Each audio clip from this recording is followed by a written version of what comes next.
برکت بن جائے، باعث رحمت بن جائے، اور ہم تکالیف سے، مصائب سے اس سال میں ہماری تمام نحوستیں دور کر دے، اور اللہ تعالیٰ برکتیں اور خیر لا الہ الا ہوا علیہ توکلت وہو رب العرش العظیم.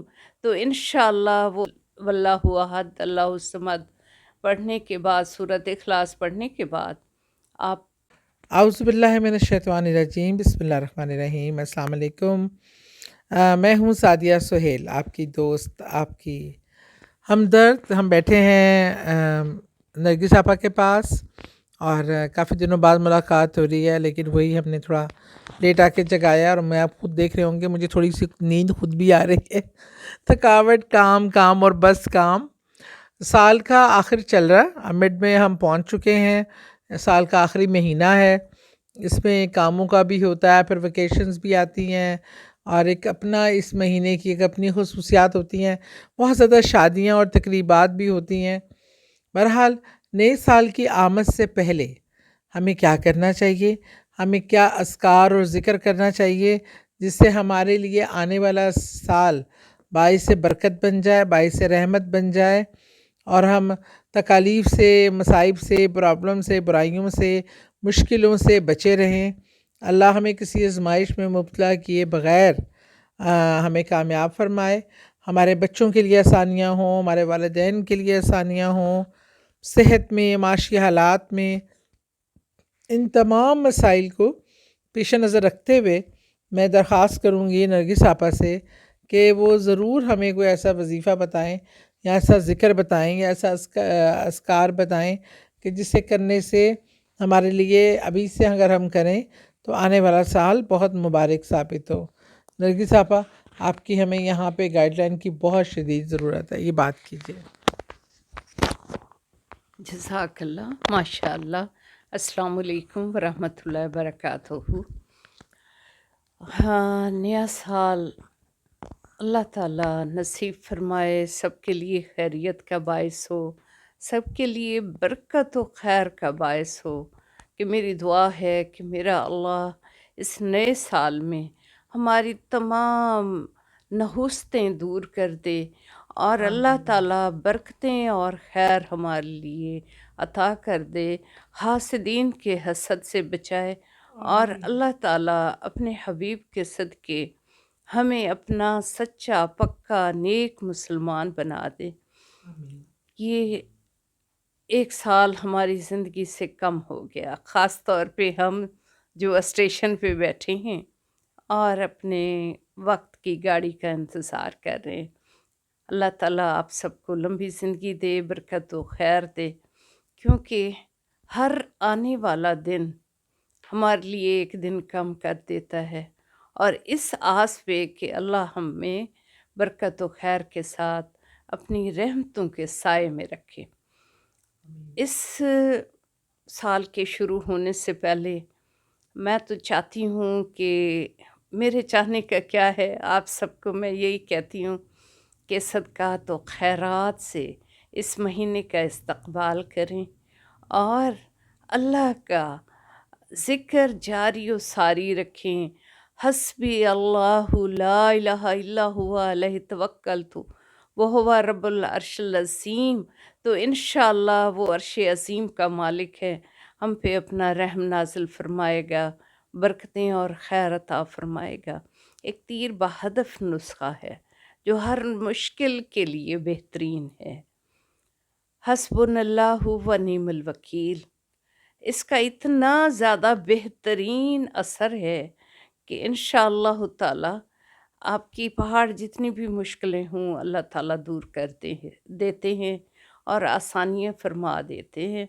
اور یہ ہے کہ یہ ذکر آپ کی زبان پہ جاری رہے، کہ اللہ کا ذکر ہی ہمارے لیے باعث نجات ہے، ہمارے لیے برکت و خیر ہے.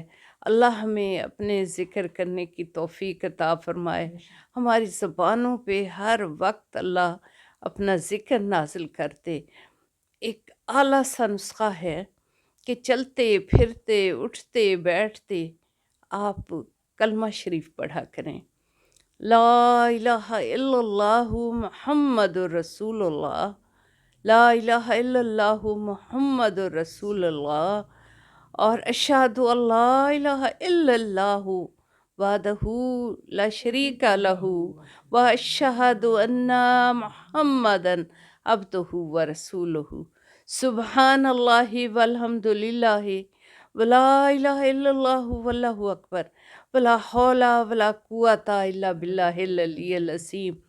میں تو یوں کرتی ہوں کہ ماشاء اللہ جمعہ اور جمعرات کو جب میں تہجد کے ٹائم اٹھتی ہوں، تہجد پڑھنے کے بعد میں 2 رکعت نماز نفل تحیۃ الوضو پڑھتی ہوں، 2 رکعت نماز نفل حاجت روی و مشکل کشائی کی پڑھتی ہوں واسطے اللہ کے، اور خاص طور پہ صلاتن تسبیح 4 نوافل پڑھتی ہوں ہر جمعرات جمعہ، اور انشاءاللہ تعالی مجھے بڑا شوق ہے کہ میں صلاتن تسبیح پڑھوں اور بڑی طبیعت پرسکون ہو جاتی ہے۔ تو اللہ ہم سب کو اسی طرح عبادات کی توفیق عطا فرمائے۔ کہ صلاۃ التسبیح کا طریقہ بھی بتا دیں۔ اللہ اکبر۔ صلاۃ التسبیح بہت آسان سا طریقہ ہے۔ آپ نیت کریں نماز کی، نماز پڑھتی ہوں واسطے اللہ کے، 4 رکعت نماز نفل صلاتن تسبیح، منہ طرف خانہ کعبہ کے بندگی اللہ تعالیٰ کی اللہ اکبر کر کے نماز شروع کریں کہ سبحانک اللہم و بحمدک پڑھ کے، الحمد شریف پڑھ کے، قل واللہ احد اللہ الصمد پڑھنے کے بعد، سورۃ اخلاص پڑھنے کے بعد آپ 15 دفعہ ہاتھوں پہ، میں تو ہاتھوں کی یہ جو چھوٹے چھوٹے پور ہیں ان کو آہستہ آہستہ گنتی رہتی ہوں کہ سبحان اللہ والحمد للہ ولا الہ الا اللہ واللہ اکبر، سبحان اللہ والحمد للہ ولا الہ الا اللہ واللہ اکبر۔ ہاتھ میں نے یہاں رکھا ہوتا ہے اور آہستہ آہستہ اسے انگلیوں کے پوروں کو ایسے ہلاتی جاتی ہوں، اور اسی طرح 15 مرتبہ یہاں میں پڑھ لیتی ہوں سورۃ اخلاص کے بعد، 15 مرتبہ رکوع میں پڑھتی ہوں، 15 دفعہ سامع اللہ لمن حمدہ ربنا لک الحمد، اور 15 مرتبہ پہلے سجدے میں، 15 مرتبہ دوسرے سجدے میں، اور 15 مرتبہ دوسرے قیام میں پڑھ لیتی ہوں۔ اس طرح 75 مرتبہ ہو جاتا ہے، اور انشاءاللہ اگلی رکعت میں بھی اسی طرح کہ پھر آپ نے 15 دفعہ 75 مرتبہ پورا کر لینا ہے، اور اسی طرح تحیات پڑھنے کے بعد پھر کھڑے ہو جائیں، پھر سورۃ اخلاص کے بعد 15۔ تو انشاءاللہ تعالی ہر بار 4 دفعہ جب 75 مرتبہ ہو جائے گا تو 300 مرتبہ ہو جاتا ہے، اور انشاءاللہ اللہ سے جو دعا کریں اللہ قبول کرتے ہیں، خاص طور پہ تہجد ہو اور ساتھ ہی صلاتن تسبیح ہو تو میرا اللہ بہت خوش ہوتے ہیں اپنے ذکر سے، اور اللہ تعالیٰ انشاءاللہ تعالی قبول فرمانے والے ہیں، فرماتے ہیں، اور مجھے یقین ہے کہ اللہ نے ہی ہمارے ہر عمل کو قبول فرمانا ہے۔ اللہ تعالیٰ ہمیں توفیق دے کہ ہم اس کا ذکر کرتے رہیں۔ سادیہ آسان سا طریقہ ہے، کبھی آپ کر کے دیکھیے گا انشاءاللہ۔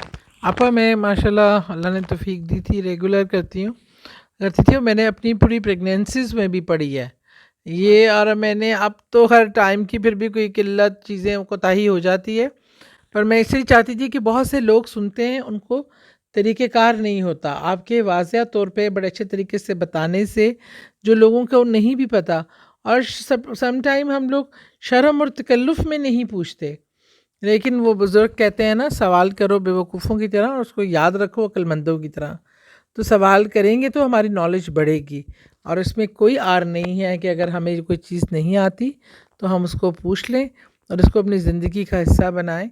یہ بہت ہی خوبصورت نماز ہے صلاۃ التسبیح، ہمیں سب کو ضرور پڑھنا چاہیے، کم از کم ہفتے میں ایک بار۔ بہت شکریہ۔